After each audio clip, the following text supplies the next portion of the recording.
मनुष्य और धन, इन दोनों में संबंध अत्यंत गहरा है। धन वो शक्ति है जिसका उपयोग मनुष्य करता है सांसारिक वस्तुओं को खरीदने के लिए, अपना जीवन यापन करने के लिए। और मनुष्य वो शक्ति है जो धन को महान बना देती है। अब एक बात है, उपयोग करना चाहिए धन का और प्रेम करना चाहिए मनुष्य से। ये बात अधिकतर लोग समझ नहीं पाते। लोग यही सबसे बड़ी भूल कर बैठते हैं। वो प्रेम करते हैं धन से और उपयोग करते हैं मनुष्य का। ये अनुचित है। देखिए, आप किसी सुई से युद्ध नहीं लड़ सकते, ना किसी तलवार से आप वस्त्र सी सकते हैं। नहीं, क्या किसके लिए है यह समझना आवश्यक है। आप भी उचित दिशा में कदम उठाइए। प्रेम कीजिए मनुष्य से और उपयोग कीजिए धन का। यदि आप मनुष्य का उपयोग करने लगे तो आपको प्रेम होने लगेगा धन से। ये प्रेम धीरे धीरे परिवर्तित होगा लोभ में और धीरे धीरे ये आपका अंत कर ही देगा। सफलता कौन नहीं चाहता। सफलता को प्राप्त करने का, शिखर पर पहुंचने का अलग ही एक आनंद है। और जीवन में अपने कौन नहीं चाहता। हर एक व्यक्ति चाहता है कि जीवन में मेरे कुछ अपने हों जो सदैव मेरे साथ रहे, क्योंकि अपनों के साथ ही तो सफलता का आनंद सबसे अधिक आता है। परंतु होता क्या है, कई बार सफलता की खोज में उस मार्ग पर चलते चलते हम अपनों से दूर हो जाते हैं। ना चाहकर भी कभी कभी हो जाते हैं। उन्हें समय नहीं दे पाते। कभी कभी भूल जाते हैं कि सफलता का वास्तविक आनंद अपनों के साथ ही है। कि सफल होने के पश्चात जब हम अपनों से मिलते हैं, उनके नेत्रों में हमारे लिए जो भाव है, जो सम्मान है, जो प्रेम है, यही असली पुरस्कार भी है। हम भूल जाते हैं बात और अकेले हो जाते हैं। अधिकतर बार ये होता है। अधिकतर बार लोग जो सफल हैं वो अकेले रह जाते हैं। अब आप क्या चाहते हैं? आप असफल होकर अकेला रहना चाहते हैं या सफल होकर अपनों के साथ आनंद मनाना चाहते हैं? निर्णय आपका। सफलता के पीछे भागिए, स्वयं को झोंक दीजिए, किंतु अपनों का साथ कभी मत छोड़िएगा।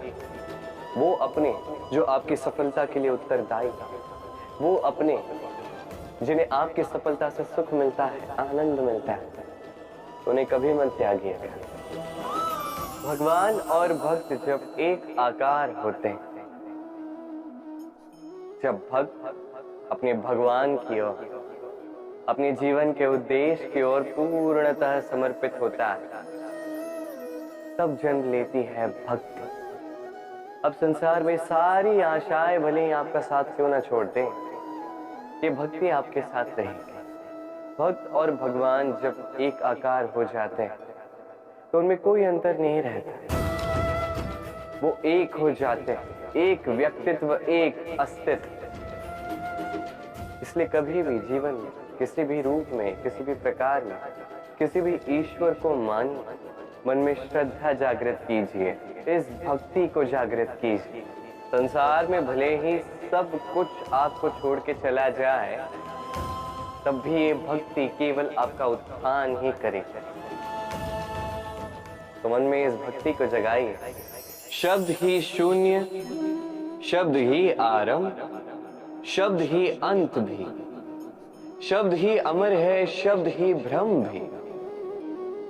ये शब्द अत्यंत विशेष है। किसी रोते को हंसा देते हैं, किसी हंसते को रुला देते हैं, किसी के मन में ऊर्जा जागृत करते हैं, तो किसी के मन को कांटा बनकर चुभ जाते हैं। एक अत्यंत महत्वपूर्ण बात है जो समझना अत्यंत आवश्यक है। आपका मन, आपका हृदय कितना भी शुद्ध क्यों ना हो, कितना भी पवित्र क्यों ना हो, आपकी विचारधारा कितनी भी स्पष्ट क्यों ना हो, यदि आपकी वाणी पवित्र नहीं, यदि आपके शब्द शुद्ध नहीं, तो ये आपको आपके कर्मफल को भोगने पर विवश कर ही देते हैं। एक सरल सा उदाहरण देता हूं।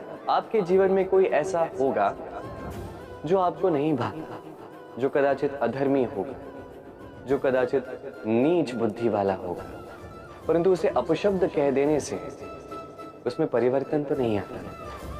उसकी मानसिकता तो नहीं बदलती, बस मन में प्रतिकार की भावना जागती, द्वेष की भावना जागती है और कुछ नहीं। इसलिए इन शब्दों पर नियंत्रण रखिए, इस वाणी पर नियंत्रण रखिए।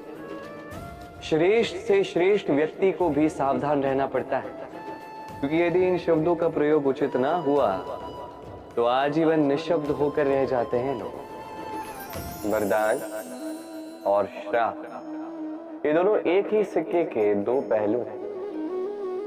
ये वरदान हमें कई कारणों से मिलता है, कभी हमारे परिश्रम के कारण, कभी तपस्या के कारण, कभी हमारे पुरखों के परिश्रम और तपस्या के कारण।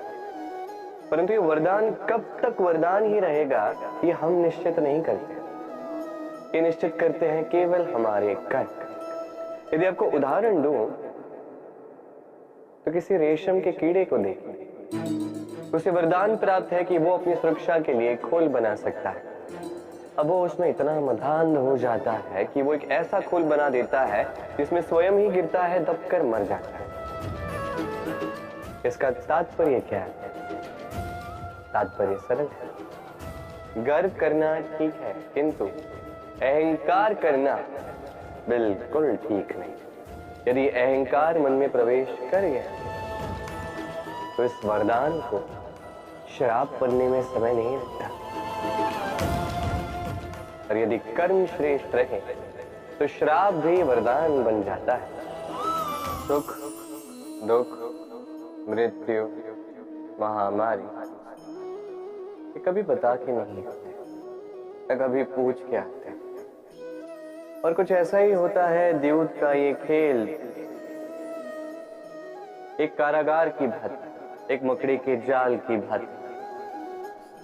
जैसे एक मकड़े का जाल एक कीट को अपनी ओर आने के लिए उकसाता है, अपनी चमक से, अपनी बुनावट से, वैसा ही द्यूत का ये खेल मनुष्य को अपने पास आने के लिए उकसाता है। अंत में जाके मनुष्य फंस जाता है। अंतर बस ये है कि जब कीट इस जाल में फंसता है वो अपने प्राण गंवा देता है। मनुष्य जब द्यूत के इस उकसावे में आता है वो अपना मान, अपना धन, सब कुछ गंवा देता है, अपना विवेक खो बैठता है। और आप अपना विवेक कभी मत खोइएगा। यदि आपके मन में लालच आ जाए, आप लोलुप हो जाओ, यदि आप द्यूत के इस खेल में प्रवेश कर जाओ तो बस स्मरण रखना, लौट कर वापस आना लगभग असंभव है। इस विवेक का साथ कभी नहीं छोड़ना, क्योंकि विनाश के आने का पहला संकेत ही विवेक का जाना है। इस उकसावे में मत आना। विजय, विजय प्राप्त करने के लिए मनुष्य क्या कुछ नहीं करता, हर संभव प्रयास करता है। परंतु क्या अपनी विजय प्राप्त करने के लिए कुछ भी दांव पर लगा देना उचित है? कदापि नहीं। अपना खोया हुआ मान, खोई हुई संपत्ति, खोए हुए अधिकार पुनः प्राप्त करने का एक ही मार्ग है, और वो है पुरुषार्थ, जुआ नहीं। जो व्यक्ति स्वयं हरा हुआ है, अपनी जीत को प्राप्त करने के लिए किसी और को दांव पर कैसे लगा सकता है? ये पूर्णतः अनुचित है। कई बार भौतिक धन पाने के लिए, संपदा पाने के लिए हम हमारा वास्तविक धन, हमारे अपने, उन्हें खो जाने के लिए सज्ज हो जाते हैं। ये उचित नहीं है। संकट कितना भी बड़ा क्यों ना आए, हमारे अपनों को हमारे साथ ही रखना चाहिए, ना कि अपनी विजय के लिए उन्हें दांव पर लगाना चाहिए। ये भूल किसी ने की, आप कभी दोहराइए मत। राधे राधे।